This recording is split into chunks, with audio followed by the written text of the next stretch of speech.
Mungkin video ini pun juga saya harus menghimbau bahwa kalau lihat dari ujung ke ujung, yang kuat melakukan segini panjang, menurut saya nggak banyak. Semoga semua stakeholder yang terlibat mendengar aspirasi ini dan bisa melakukan sinergi. Jadi untuk lebih jelasnya, apa yang bisa kita lakukan untuk mengkonversi kendaraan biasa menjadi kendaraan listrik? Di sini nomor satu langkah kerjanya adalah pastinya kendaraannya jangan curian. Udah pasti dokumennya harus ada. Kemudian dari situ harus masuk ke bengkel konversi. Dari bengkel konversi udah dicek nih ujinya seperti apa, konsumsi bahan bakar emisi kayak gimana. Dan ini adalah semua langkah kerja persiapan untuk perubahan. Dan kitnya adalah kit yang memang sudah distandarisasi. Kemudian masuklah gimana secara administrasi, karena ini kan udah bagian teknikal. Secara administrasi begini caranya. Bengkel yang udah terdaftar itu harus melakukan pengajuan. Dari situ dikasih surat untuk dicek, surat uji tipe lah modelnya gitu. Ya pembayaran ini dan dibawa ke BPLJSKB. Ini adalah tempat uji tipe kurang lebih. Nah di sini udah ada yang namanya keringanan dari pembayaran uji tipe yang biasanya 4 juta jadi 400.000. Dan ini akan dicek dulu kelayakannya dan biayanya tuh. Biayanya udah diturunin di sini jadi 4.400.000. Begitu masuk ke penerbitan resume oleh uji BPKJB, itu pasti kan ada biaya lagi dan biayanya itu ditiadakan jadi 0. Setelah itu keluarlah sut sama srut. Nah setelah sut sama srut keluar, oke, udah ya beres nih, administrasi udah beres. Oke, diuji kelayakannya apa aja yang dites. Ini lampu, klakson, rem, sama berat. Yang menjadi concern utama tuh sebetulnya ini, karena odol, over dimension, overload. Ini yang menyebabkan tingkat kecelakaan lalu lintas paling tinggi saat ini.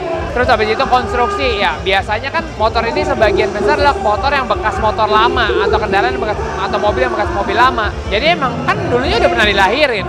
Ini kan cuma ganti daya pendorong aja, jadi sebetulnya itu nggak selalu jadi utama. Kecuali itu kendaraan custom yang harus dilihat rancang bangunnya. Dan yang terakhir adalah pengujian keselamatan kendaraan bermotor. Nah ini yang paling penting tuh ini nih, karena mereka akan ngejagain banget sistem kelistrikannya. Sistem kelistrikan yang ada itu perlindungan kontak langsung, perlindungan kontak tidak langsung. Jadi kalau orang worry, kalau kena air koslet apa enggak gitu kan. Hambatan isolasi, perlindungan terhadap air, dan keselamatan fungsional, ya rem dan lain-lain. Udah ready to go. Begitu ready to go, sekarang kita ganti dong administrasi surat-suratnya gimana. Ini adalah suatu sistem yang masih harus dikondisikan karena kita perlu sinergi komunikasi antara Departemen Perhubungan, Kakor Lantas, kalau dalam hari ini adalah Kementerian ESDM, dan nanti ujungnya adalah Kemendagri karena sistem STNK itu kan pajaknya dibayarin ke Kementerian Dalam Negeri dan itu sama sekali belum pernah kesebut dalam ekosistem yang kita bicarakan. Nah ini lumayan panjang ceritanya. Jadi udah jadi motornya, bengkel menunjukkan cek fisik, esek-esek yang benar. Habis itu polisi ngecek motor apa mobil curian apa bukan. Habis itu nggak bermasalah mobil tarikan listrik atau bukan atau motornya. Habis itu uji tipe di jam berubang darat yang tadi itu. Habis itu masuk penerbitan sut lagi dari sini. Habis itu permohonan STNK BPKB. Habis itu ngecek fisik lagi baru bisa dipakai. Kesimpulan gue adalah konsepnya bagus, birokrasinya masih panjang banget. Jadi dengan ada acara ini, sinergi antara semua kementerian itu lebih enak, lebih dipersingkat karena kita bicara masalah future of Indonesia. Administrasi bisa sangat menghambat efisiensi. Efisiensi yang saya maksud adalah penghematan bahan bakar, keuntungan pemakaian, kemudian optimalisasi dari aset yang tidur.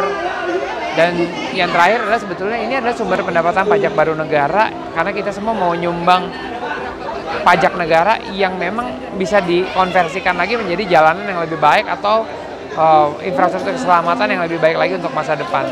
Jadi mohon, mungkin video ini pun juga saya harus menghimbau bahwa kalau lihat dari ujung ke ujung, yang kuat melakukan segini panjang menurut saya nggak banyak. Kita harus punya konsep simplification the complexity, mempersingkat kompleksitas yang ada. Dan saya tahu banget worry paling besar adalah ini kendaraan curian atau bukan, layak atau tidak. Percaya ini layak, tapi administrasi dari status kendaraan memang menjadi yang paling penting karena itu bisa menjadi proses hukum yang berbeda. Jadi harapannya adalah sistem ini semua sudah bisa bergerak secepatnya karena kita udah butuh pergerakan itu sekarang. Semoga semua stakeholder yang terlibat mendengar aspirasi ini dan bisa melakukan sinergi. Karena kalau tidak ada sinergi, 4 tahun perjuangan untuk perubahan undang-undang menurut saya nggak akan ada hasilnya. Kalau dari saya sendiri adalah kebangkitan dunia kreatif otomotif Indonesia, waktunya sekarang. Jangan nunggu ganti orang lagi.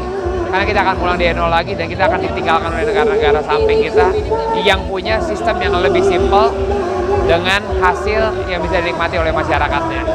Oke, optimis, tenang, the future is now. Jadi kita harus jalan ke depan, jangan lihat ke belakang, gandengan tangan sama-sama untuk mendapatkan suatu kebaikan untuk Indonesia.